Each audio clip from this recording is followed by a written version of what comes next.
This tool is making floor leveling easier, faster, and smoother, especially if you're going over ceramic tile like I am today, or concrete. I'm going to show you how simple it is to level your floors on your own in 3 simple steps. Let's get started, guys. Now, one of the questions I get asked all the time is prep work, because it's so important. I like to use a bucket of hot, soapy water, a cloth or a rag, and then give your floors a good scrub. Also use a steel bristle brush with a scraper attachment. This is awesome for getting in grout lines, or if you have any areas where you have paint, you can just give that a nice go over. I have vinyl plank floors that are going in here, which is why I need floor leveling compound to hide these grout joints, because otherwise I'm gonna get cracking here, here, and here. Once that is nicely clean and washed, I wanna let that dry and then give it a sweep. Now, after you've cleaned the entire floor, you just wanna give that a little sweep. Next, I like to use a shop vac with an angle attachment. That's gonna help me get in all the corners where the floor meets the walls.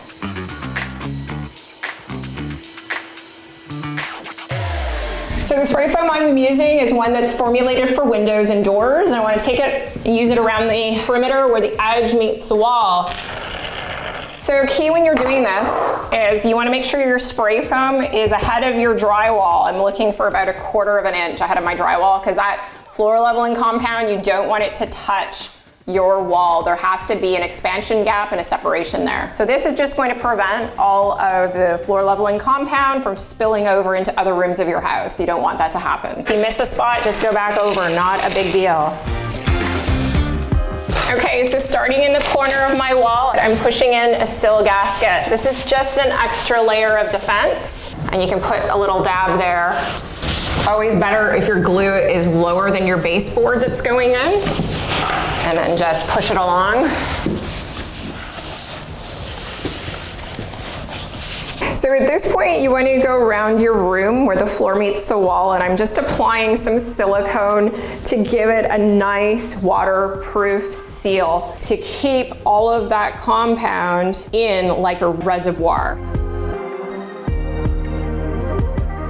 Now that we've glued our sill gasket in place, we can move on to the primer, which is really a critical step. This is a bonding agent. Now, what you can do is think of this like glue. This is going to allow your floor, your tile, or your concrete to bond and fuse together with the floor leveling compound so that it is nice and strong. So the key here is you just want a smooth and consistent application. If you can see, I have some really big grout lines, and the roller just isn't cutting it. So I'm just gonna get in here with the brush, and this is actually why I'm having to use floor leveling compound, because I'm gonna be installing vinyl plank floors, and you can't install them with grout lines like this. It will cause splitting. I'm just going back over the area that I rolled. I'm gonna smooth it out a bit. So what I'm doing today is a 2-bucket method. I have 1 bucket here that I'm gonna start first, my 2nd bucket full of water, and I have a timer. I'm on the clock here, let's go. In my bucket, I like to mix 1 50-pound bag at a time. I'm using my paddle mixer attached to my drill, and I like to mix 1 bucket, and then immediately I'm mixing the other. A warning, be sure to follow the directions on the package to the T and do not make any changes. I like to start pouring my floor leveling compound in the corner of the room and then close to the wall, working my way out from there, and then I just repeat the same thing with my 2nd bucket. For this area, all I needed was 2 buckets of self-leveler.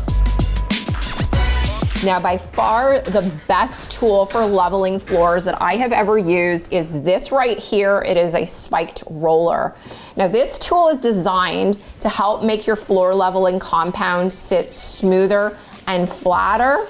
Now, I like to roll it out over the compound until it looks perfectly smooth and flat like glass.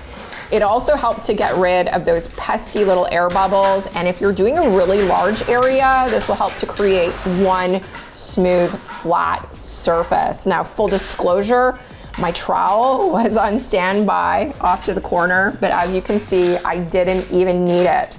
Seriously, this spiked roller for me is a game changer. If you have used one of these before, please have your say in the comments, because you know, I used to use trowels, didn't we all?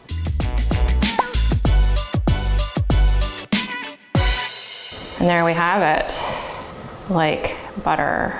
So if you're new to using floor leveling compound, my biggest tip for you is to use a spiked roller. That made the job absolutely simple. And before you go to pour, just say to yourself, I have confidence, I can do this, because I know you can and you do too. For our next video, check it out right here. It is how to install vinyl plank flooring with lots of tips in there for you guys. Have a good one. I'll see you in the next one.